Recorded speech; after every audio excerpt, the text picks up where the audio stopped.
Hello and welcome to our first live roundtable brought to you by AJ Studios and The Hip. I'm your host Andrew, and this event was recorded live at our Housing Fringe event in June.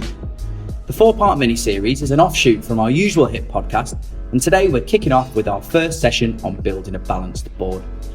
As a room, we discussed the importance of recognising and developing your own talent, aligning on a clear vision, and using your recruitment consultants wisely. We were joined by a fantastic panel, including Sara Shanab as our host, alongside Cris McGuiness, Patrick Ricketts, and Mark Howorth. We hope you enjoy the session. It's really nice to be here. Thank you for having me. I'm Sara, and I'm in the process of having an identity crisis because my job is just in the process of changing. So, as this says, I'm the Exec Director of Corporate Services and General Counsel for Riverside. That is actually technically from Monday, and being the pedant that I am, I feel the need to point that out. At the moment, I don't have the exec bit, but I soon will, which I'm very, very excited about. A little bit about my background. Yeah, I'm a lawyer. Boo. Yeah, thank you. Please don't hold that against me. But actually, my lawyering these days is only a tiny part of my portfolio, which includes all of the things that my colleagues affectionately describe as the fun place. So I do have governance, legal, data protection, insurance, business continuity, health and safety, and from Monday, things like internal audit risk, strategy, planning, comms, and various other bits and bobs. Hence, you can see why I'm having an identity crisis. I think I'll introduce my colleagues, and then I'll just come back to a little bit of one of my experiences, which makes me incredibly interested in this subject of building a balanced board. So please, Patrick. You're going to need a larger notepad with that new role you've got. And I feel a bit like Val Dooligan sitting here for those who are of a certain vintage. Remember, I'm not going to start crooning. Patrick Ricketts, Non-Exec Director for Great Places. A bit of my background. Started a long time ago in manufacturing as an apprentice, and journeyed my way through the manufacturing sector, the textile rental sector, and construction. And what happens with us when we get to a certain age, you either have enough of the organisation or the industry you're in, or someone taps you on the shoulder and says, you know, it's time we get some millennials in, which is what I was told. How they got away with it, I don't know, but they did. So I moved into another role, and then 5 years ago, I decided enough of that, and what am I going to do next? And I'd never been unemployed. I'd always been in work, and I worked hard at what am I going to do next? It took me about a month and a half to decide that there's this world of non-execs out there. There's consultancy, which I sort of did an X like this because I've seen lots of consultants and what they don't do, but did it anyway. But also during that time, spent a bit of time actually looking around where I lived, because I literally just slept there, went to Sainsbury's, slept, went to work, and didn't see the kids and all that sort of stuff. But I saw things around the community, people going into soup kitchens, into community areas and charities, that for a little bit of help in their formative years would have been able to sustain themselves and make a contribution to society. We all went to school with people that weren't quite the same as us, who were either bullied, ostracised, not looked after by the teachers. So I saw that going, and I started to dig a bit more, and I started to do stuff in schools. So I became an enterprise advisor in schools, talking to the kids about my 14-year-old self and, you know, what I would tell myself now, should I be 14, that there's more than one avenue in terms of finding a career, and that you don't really find yourself and figure out what you are unless you're really special until you probably get into your late 20s, early 30s before you actually settle and decide on your path. And I think we've all been there. Did a bit of that. Became a trustee for special needs schools. The reason why I chose special needs is because of the experience I had as a kid in terms of seeing those kids that were sort of ostracised. And also, what else could I do community-wise in terms of my corporate experience? So I targeted organisations that provided service to individuals and communities, or provided spaces in communities. So I became a non-exec director for another organisation called Ubico back in 2019, environmental services, keeping your streets clean, doing all your waste in the recycling centres. and making sure that their governance was and strategy was as it should be to provide those services. And then, of course, great places. And it's because of great places why I'm here today, I think. Because on top of that, while I've been on that journey, I also got what I'd call a consultancy business which pays the bills. During that, I network, and I was networking on a director forum, came across a lady, and we started talking about our experiences.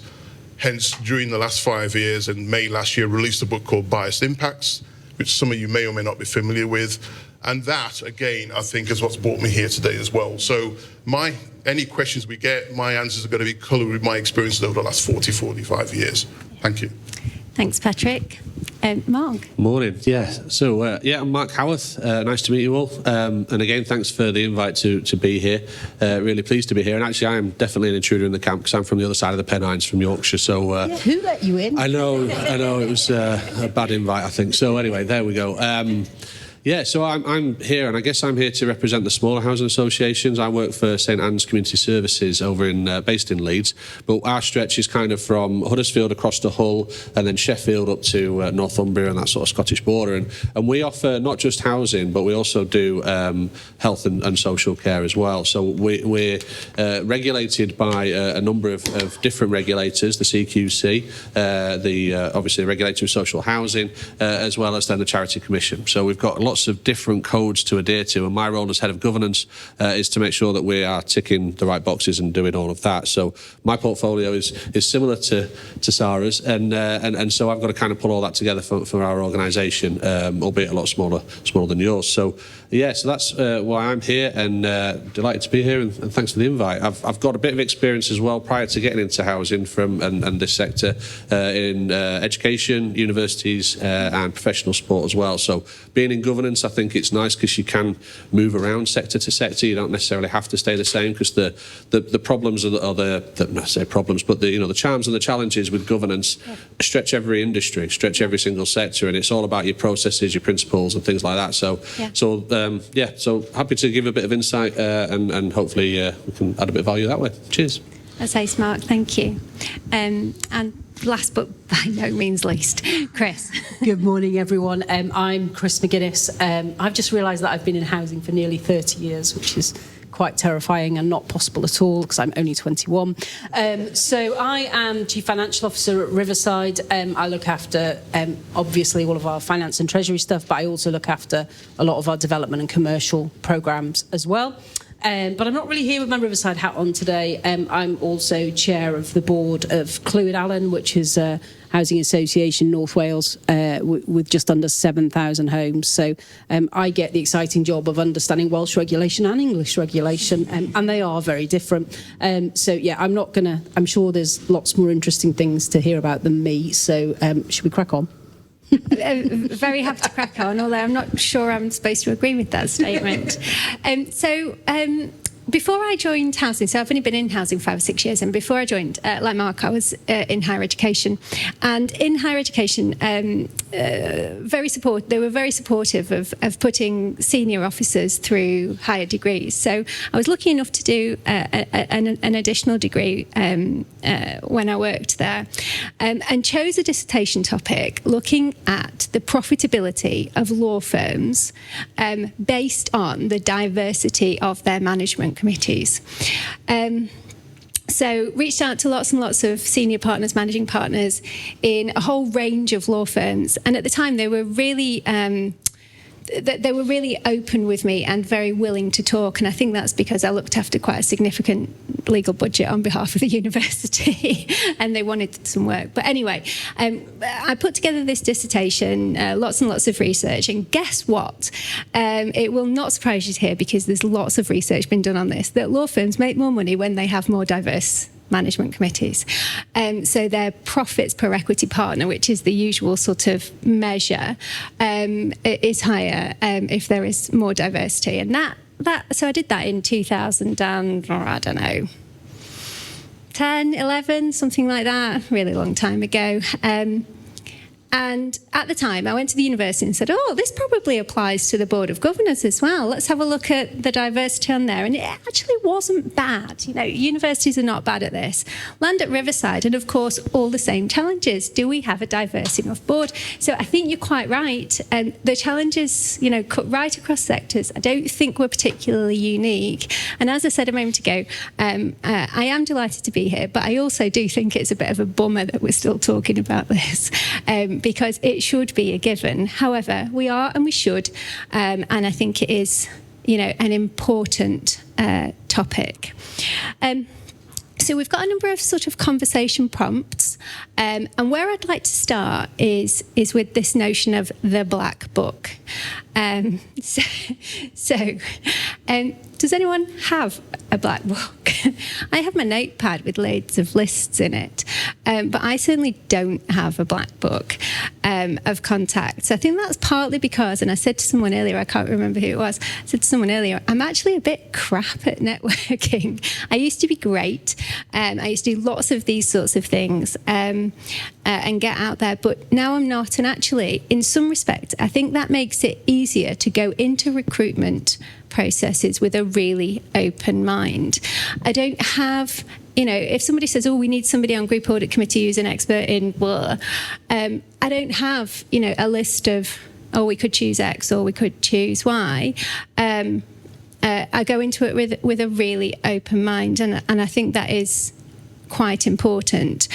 I think we also at Riverside really try hard to choose recruiters who we also know go into it with a really open mind.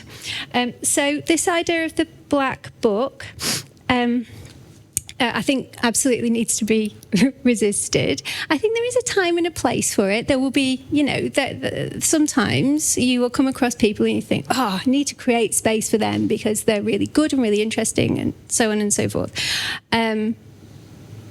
But I think it does have its risks as well. Does anyone want to go first on their thoughts around the little black book?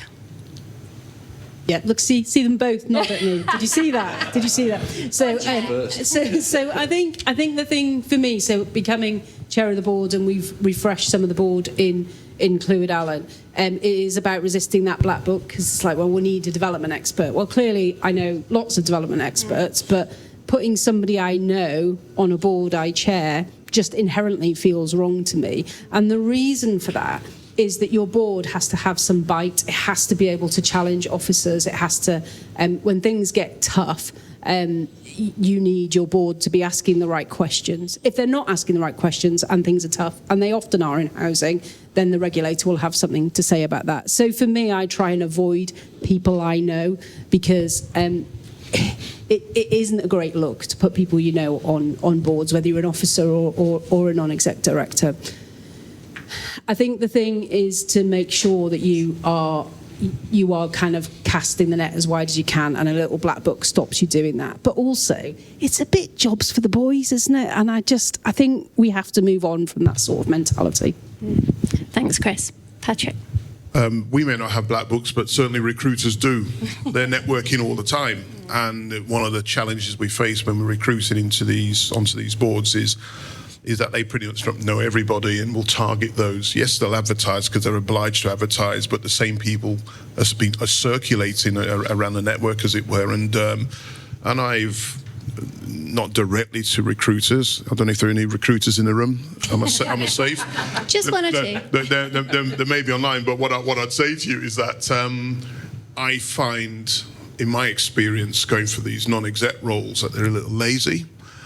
They look in the same places. They don't necessarily always ask the right questions either of the organisation, so they don't probe enough in terms of what they're looking for. Therefore, you end up with what you end up with. And my experience of it over the last 5 years, I would say, has been somewhat disappointing, because I don't want to cut across some of the other topics we're having today, but I think they need to do more to help those organisations, and those organisations actually really need to think about who they want and what they want them for. And take some risks. Absolutely. Yeah. Mark? Yeah, no, I think it's been nicely covered by my fellow panellists, but I'd just add that I think you're absolutely right. I think in this day and age, we're moving away from black books generally anyway. I think the governance codes and measures that are in place now by regulators is helping with that. It's making us have to look wider than that. And I think a lot of these introductions of these governance codes in the last certainly 5 years have kind of added to pressure onto organisations to actually look a bit more widely and do that work. So if you are now going to adhere to any governance code, you have to be diverse and you have to reach outside of your black book. So I suppose the regulators are doing their bit, and now it's on organisations and recruiters to do theirs. Yeah. Go on, Chris. Yeah, I mean, I think the thing for me is, so I don't think all recruiters, and I'm not just saying that because we're sat in Anderson James's office, I don't think all recruiters are the same. But I think you need to choose recruiters that genuinely understand what the diversity challenge is and are willing to help you with that. So we have had experience at Riverside where we say, we really need to increase diversity on this committee or that committee, and they go, well, we can't really help you do that because we can't like positively discriminate. It's like, well, actually you can, and there is ways and means of doing that. So what we try to do is make sure that we choose recruitment partners who genuinely understand and believe that we need a diverse board, and that helps hugely because what you get is a diverse range of candidates coming into the process, and that's the most important thing. Yeah, absolutely. So at Riverside at the moment, we are in the recruitment process for too many. Our governance community number's about 60. And so it is a huge governance community. We've got, it's partly because we've obviously got our international outpost in Scotland. We've got too many joint ventures and other subsidiaries to mention. We've recently integrated the governance community that existed in one housing group when we merged with them in 2021 and then transferred the engagements over in 2023. So still some legacy stuff going on there. So we've got over 60 people at any one time, people are retiring, moving on, emigrating to Spain because they can. They're the ones we hate the most. And coming to the end of their bloody term. I said I wouldn't swear, didn't I? Sorry. Coming to the end of their term, I think you're quite right. We sign up to our codes of governance. Of course, consumer regulation as well puts a real focus on representation of communities and so on and so forth. So we've got all of these levers, or not levers, these requirements, and not many levers to pull, or not enough levers to pull. But you've got to pull that one hard that says, I'm absolutely going to stand firm. And we have sent recruiters back out a number of times. This is not good enough. This is not diverse enough. I actually drew a little picture in my trusty notebook that I never let go of. And when you are recruiting, there's no, you're looking for so many different things at the same time. And diversity is one of them, but you have to push it up to the top of the list. One of the things we found hard in this round of recruitment is conflicts. So by the time you've looked at skills and experiences, and then you've looked at diversity, possibly not in that order, and then you've looked at values, because obviously we hold those very dear, and if people aren't coming who share a similar value set, then that counts them out. Fit and personality, those sorts of things. Are they going to get on with the chair and bring the right sort of mix of support and constructive criticism, or constructive challenge? And you look at conflicts as well. It feels like a never-ending list, and a very difficult one to get right. And as I said at the beginning, we're out for a number of different roles at the moment. Chris, what's the expression that we use very often? We seem to kiss a lot of frogs. So you have to kind of cast your net wide. So Sara and I refer to ourselves as the friendly advanced guard. So we have a cup of coffee with everyone that gets in front of a chair in our governance community. And it is frankly boring. And I spend more time with Sara than, and I'm not saying that's boring, I spend more time with Sara than anyone else on the exec at the moment, because we've just got this churn and turnover of people coming to the end of their term, etc. But we've had coffee with a lot of people, but you have to do that. You have to cast your net wide so you can find the right people. Absolutely. Frog kissing is going on my CV. Maybe that's why I got an executive director job. Anyway, that segues really nicely, Cris, into this notion of nurturing your own, building your own talent. So I don't know whether many of you feel like you get this right in your own organisation. I think it's fair to say that at Riverside, we have a number of different initiatives. Whether it is embedded enough and visible enough, I don't know. We're trying to do more. But I think, and it goes in respect of colleagues, building the talent within our colleague base and giving opportunities so that they can go and serve on other boards and committees and then bring that skill set back to us to use in their everyday world, because, of course, that's incredibly powerful, isn't it? But also with our NEDs, building their skills and experiences so that, they can do other things. Mark, what's your view on this, the sort of building talent? Yeah, it's a great question, isn't it? And I think it's really important to do, and we certainly advocate at St Anne's to do just that. And so the execs and the senior managers within our organisation are encouraged to go out and try and find trustee positions in other organisations, and I think that's a nice way to do it. Even if it's as a school governor, encouraging and empowering your staff to get involved in something whereby they're having to help with decision making does make you a better decision maker, because it just gives you that bigger amount of perspective and that sort of difference of idea in your mind, really, I suppose, of what you're looking for then when you are reporting to your board or reporting to your exec and asking cap in hand for things. And then again, for the trustees that we have, as opposed to NEDs, it is about developing and continuing, their journey. We're quite strict with our tenure, so we have a maximum of 6 years, and there's a reason for that, which I'm sure we'll come on to. But really, that's important that we add value to them while they're with us, to try and retain, to make sure that they're doing the right things. But actually, as well, it's the right thing to do, isn't it? They're giving up time as a trustee, as a volunteer, effectively, to come and spend time with us 4 times at board meetings, and then all the other things that we ask in between.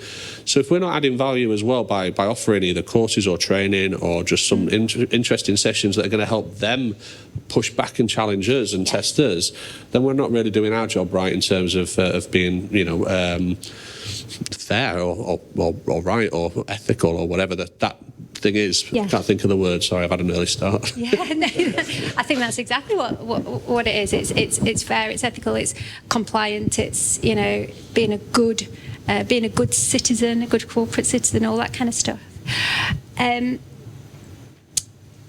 Chris, how do you grow your own in Clwyd-Allen? Do you grow your own in Clwyd-Allen? Not yet. So one of the funniest moments of when I became chair at Clwyd-Allen is when they said to me, we're really excited to have somebody young chairing the board. Sorry. It's like, I'm nearly 50. This isn't young. You're not. Are you? Well, I'm 48, so, that's nearly 50, isn't it? And that tells you of the age profile of the board when I joined the board. And I think one of the challenges, we talk about race, we talk about sexuality, we talk all about kind of, diversity things, but we probably don't talk about age enough. And actually, when you look at most housing boards, the average age is usually late 50s, early 60s, hence I'm young. I quite like that. It's rare that I'm the youngest person in the room these days, especially when I'm with my team. I just feel so old. So for me, I think there is a requirement to kind of look at individuals in your own organisations that are rising stars and get them out into the sector. But there's another opportunity, and I think you probably need to be a larger organisation to be able to properly do this. But one of the things that I try to do with my team is to get them onto joint venture boards and to get them on to start to cut their teeth in that environment. And clearly we're keeping an eye on what's going on, but there's always project boards, there's different things. So what I try to do with our rising stars is to kind of get them onto something within the organisation. But I think, so Clwyd-Allen's a lot smaller. It's quite tricky to do that, but we're just starting to bring through younger members, onto the board as well. But it is hard to do because people are working, and it's if you're, younger people tend to be working, tend to have younger children, and then we're asking them to join things in the evening. It isn't a great mix for lots of people. So there's a challenge with that for me as well. Yeah, I think that's a really good point. Patrick, anything on this one? Yeah, I was once one of those younger ones on the board, not anymore. I don't know. Yeah, been around a while. It is tricky for smaller organisations to do, but I think the larger organisations almost have an obligation to be sort of filling the gene pool across the piece. It's not just about looking at yourselves as an organisation, but the broader sector that you may be working in, and that happens at great places, and it's starting to happen at the other place where I'm a board member. But I think two strands here: one for trustees, non-execs going on boards and where they come from, but also the exec team that are dealing with the day-to-day and are the one that can really influence what's going on in an organisation. And what I find across sectors, it's not specific to housing, is that that tends not to happen. They're very narrow in their thinking. We need some apprentices. We're going to recruit some management, some graduates, etc. And the challenge I throw out is, so where are your next execs coming from? What do they look like? Where are you recruiting them from? Are they reflecting the areas in which you work and where you provide your services? Or are you going to the normal colleges and universities and you just end up with the same? So what you can't do is force feed your exec team. It's less of a challenge, still a big challenge, but less of a challenge to get trustees that reflect the area that you're serving, let's say. It's much more difficult for execs who are the ones who are really doing all the work. Yes, we may be looking at governance and the rest of it and helping with strategy, but in terms of the day-to-day living those values, that's for the exec team and the senior leadership team. So where are you pulling these individuals from a young age? If you look at what happens now, people that get promoted into the more senior positions were probably the graduates of that organisation. Might not be, they might have been a graduate somewhere else, but they all tend to look the same. So I think that the challenge I put out to everyone is your apprentices are less likely to be the next execs coming through in 20 years' time. Most of the time it comes from those graduates, let's say, who go to certain places. That's been my lived experience in terms of what's going on. What are you going to do to change that over time? Is what I think needs to be worked on by organisations. That's great. I hadn't thought about it that way, but I think it's a great point. I just wanted to mention that. I think what we're saying is that you need multiple ways of pulling people through, don't you? There has to be. It's not just one endeavour or one little project. There has to be lots of different ways. Staff space, NED space, and the other. Place where we're actually having a little bit of success at the moment is that we've initiated a whole-scale end-to-end review of our customer engagement, partly in response to consumer reg, but partly because it's something we haven't looked at for a while. And what's really great about that is, first of all, the amount of people who were interested in being involved in shaping that. So, real, actual co-production in action, lots and lots of customers, many customers who we've never spoken to before, in the sense of engagement, getting stuck in, and actually using that as an opportunity for talent spotting. So brilliant example. Just recently had an informal conversation. As Cris said, we always start with an informal conversation to make sure we're getting our processes right for different people. Some people you can follow a really traditional path, and some people need something a little bit different. And this particular engaged customer, he's done things like task and finish groups with us previously. At the merger, he was quite instrumental in supporting us with customer communications and things like that. And actually, he's now coming through. I think he's likely, not to predict anything, I think he's likely to end up on our customer committee. And actually, I think the world's his oyster in terms of governance and representation, because you sit down with him and you're like, so refreshing. I felt brilliant after a half-hour conversation with him. He just really gets it, and we will if we support him well, and we will support him well, because the people who are working with him, I know will make it happen. But he'll be a brilliant example of where, you know, our conversation turns into a bit more structured, and then he's at, you know, the top of our governance structure, really supporting us with decision making. Can I just add one thing? Yeah. So coming back to your point of it's about a balanced exec as well. One of the things that I think we do quite well at Riverside, there's lots we don't do well, but one of the things we do well is the amount of mentoring programs we push out to our staff. And I was talking to somebody earlier on about the Boost program, but we do Housing Diversity Network. Yeah. But I think we're probably involved in 5 or 6 different mentoring programs, reverse mentoring across the organisation, and those mentoring programs are really good to get your staff out into other organisations. And if you get the right people on those mentoring programs and they're being mentored by another organisation, you quite often find that will start the seed of them becoming a non-exec director in a different organisation. So I would make sure that you're pushing as many of your staff out to do those mentoring programs as possible. Yeah, really good point. And making the board an open space. You know, we never say no to any member of staff or you know, a colleague who comes along and says, "Can I observe?" Yes, come in. You know, the chair is super up for that, and we're really up for it as well. It just demystifies the whole thing a bit, doesn't it? So I think we're supposed to move on to our next topic now, which is how we change the mindset around board and committee membership.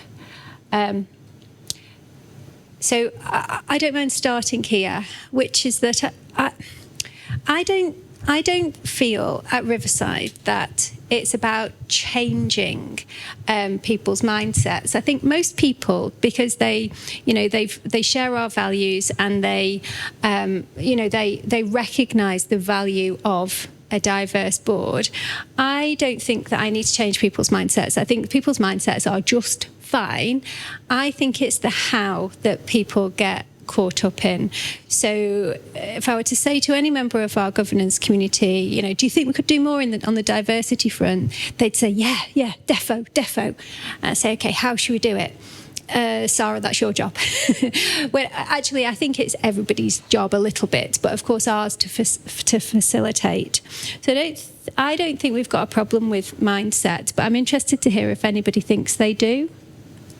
Anyone? Well, I think that the challenge really is making sure that the board is kind of demystified. You used that word, and I thought it was brilliant because actually it applies to this sort of topic as well. It really does. Because I think obviously, if you work in the C-suite or if you work in governance, you understand what the board is, what their function is. Yeah. But actually, if you're a frontline worker, you're a support worker, you're an engineer, whatever, you're probably not likely to know or understand actually what is the board, who are they, what are they doing, and are organisations in any sector doing enough? Yeah, do they care? But are they doing enough then to actually explain what the board is and what function they do? And I think that really is the challenge for all of us in whichever sector, in whichever organisation we work in, is actually, are our board accessible? Yeah. And I like the fact that Riverside are letting anybody come in, but actually that is part and parcel of kind of working out then the diversity of your board, isn't it? In terms of then if people understand and appreciate it, it's like governance in many ways. Nobody leaves school and says, I want to become a company secretary.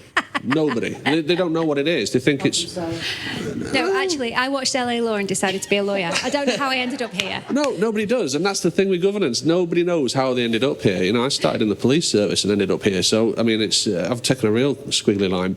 And I think that's really important to know that actually then with a lot of board positions, how many people set off to say, I want to be a whatever. Yeah. And you discover it as you get older, as you mature. Yeah. So actually, in terms of a lot of this, how are we then going to empower younger people in our organisations and demystify the board to actually make it more appealing, make it more relevant, especially for younger people now that, you know, we sit for hours, don't we, in board meetings, and you get all these lengthy minutes come out of it. And we all know that actually in terms of information and how we're consuming that, and that might be touched on data later, but we need it more accessible. We need a better way of reporting things from the board and things. And that's what we're trying to work out now is actually how can we then, you know, simplify our, 15, 20 page minutes into something digestible that we can then share with our communities. Yeah.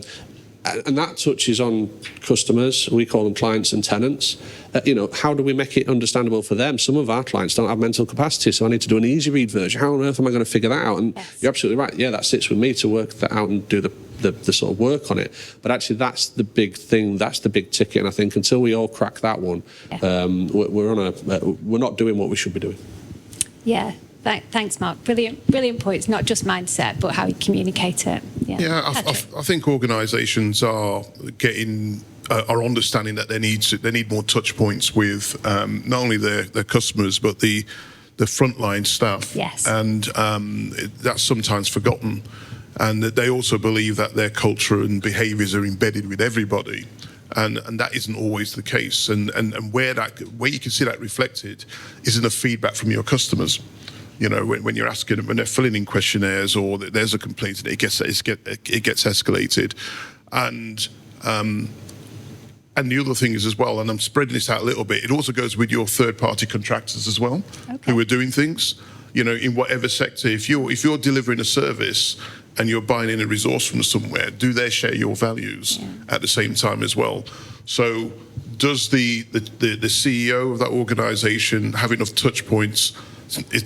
Yes, you can go and sit in a canteen, you'll have these sessions, but what messages are they sending? How consistent are they? And how authentic are they being as well? Yeah. Are they really an authentic individual that sort of people can relate to and build things that way? But I think that one of the things I'm really getting into is the reverse mentoring thing. Yes. Where that can be quite powerful. It can, yeah. But I say to everybody that's involved in housing, just because you're involved in housing doesn't mean you say you can't talk to people outside about how exciting it is in housing. I've only been in it coming to maybe 3 years in September.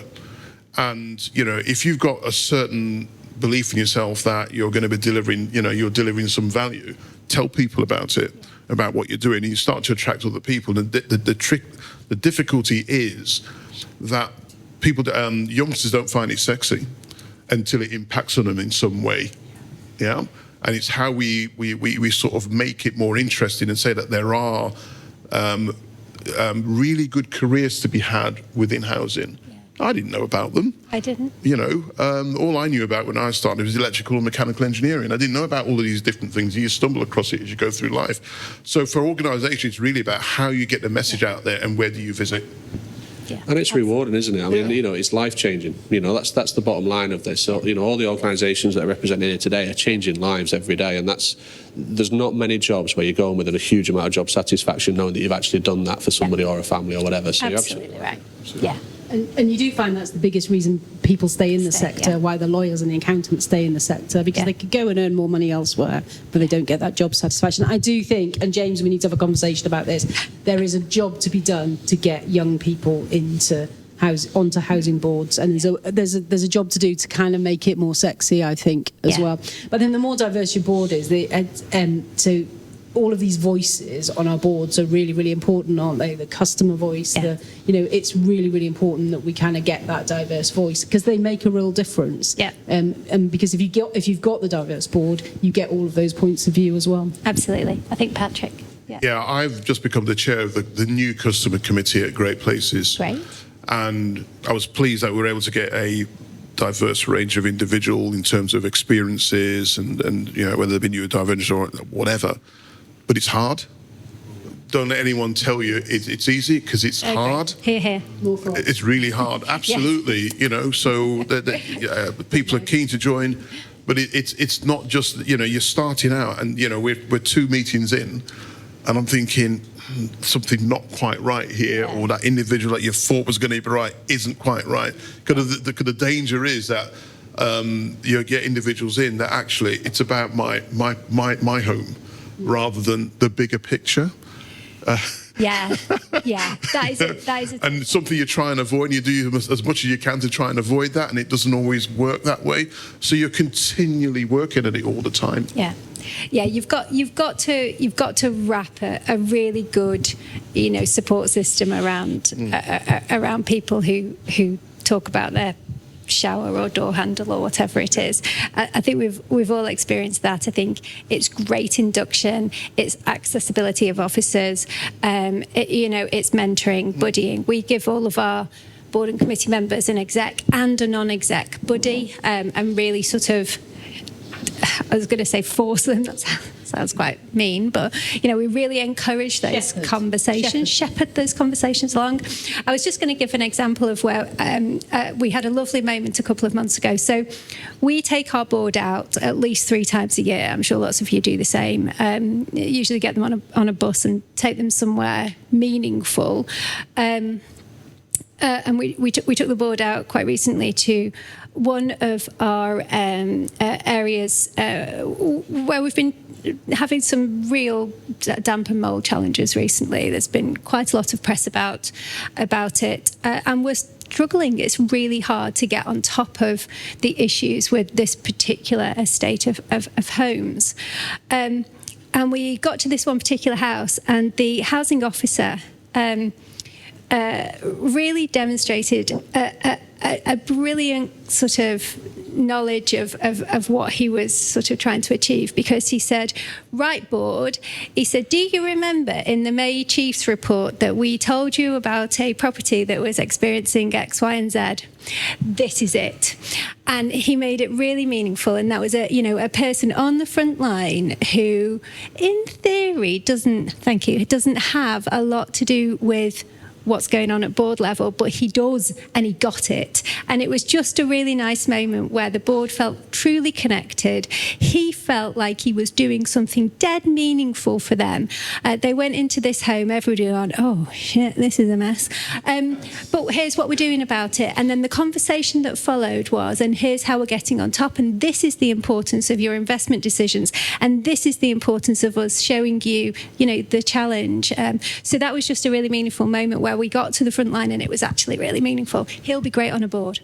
Right, I think we're supposed to move to our final topic, which is appealing to a wider demographic, but I actually think we might have done some of that. So with everybody's permission, I'm going to go to any questions. And Andrew, you might have some already. Emily's trying to hand you the laptop, darling. Yeah, I think she is. Yeah. Thank you very much. Well done, Emily. First of all, thank you guys, and I love that there was a challenge to us as recruiters in there as well. Yeah, sorry about that. I did warn Rachel. And I'm not paying you. Could be planned. Okay. So the first question that we had that I think we would love to start with is someone who's messaging and saying our board currently isn't very diverse. We talk about it, but never getting round to change anything. We never get round to changing anything. So where should we start? Well, I've got a real life example. So St Anne's has just been through that. We've just recruited 4 trustees to our board. Like I say, trustees are our NEDs. So, and we have an issue in that the majority of our board is white, it's 50 plus, and it's male. So how do we then increase and change and get the diversity? And it is really hard. And we set off with all the best intentions in the world. Yeah. We were positively discriminatory in terms of our adverts and expressing that we wanted both females and the BAME community to apply for roles. We had applications, but the best people for the roles ended up being the 50 plus something males. And I think there's an element of, they were the ones that were put forward. It didn't work, but it was with that best intention. And that is the real challenge. And I think, it's making sure, like we've said earlier, I think that really, if you're queuing up a recruiter to do it, you give them a really good brief. You let them into your company. You make sure that when you're getting into that partnership and you're doing that tender with your recruiters, that actually they understand what you're about. And if they're not doing that in the tender part, then they're not doing it right. There's a harder problem for organisations that can't afford recruiters or can't do a recruitment process. True. How you do that then is really tricky. I think so long as you try and there's evidence that you try and you reach out to as many people as you can and you are trying to be inclusive, then it's a good start, but it is really hard and it is a challenge for everybody. Yeah, thanks, Mark. Go on, Chris. Where you do use recruiters, if you get a long list of, sorry guys, old white men, then you have to go back and say, this isn't good enough. Yeah. We asked for diverse candidates. You need to give us diverse candidates. Yeah, I've learned. And you're right, if you can't afford recruitment consultants, that's a lot trickier. But the only way things will change, in my view, is if we challenge it and say, no, this isn't what I asked for. We need to come from a wider pool of people. Agree. I think the other sort of key part of getting started, I think, is you have to get that really clear buy-in from top, but at all levels. So you need the people who are going to be doing the doing. and the people who are going to be doing the directing, and everything in between to all be pointing in the same direction. So when our chair came to us last year and said we're putting ourselves into the NatFed's Chairs Challenge, we said, yep, no problem, Chair, and then frantically went and looked up what it was, because it was on her radar before it was on ours, which is amazing. And we were like, yes, let's do this, yes. So she put her hand up very quickly and said, we're all over this. And the rest of us, I'm not going to say got in line, because we wanted to be in the line. And the two things met in the middle really nicely.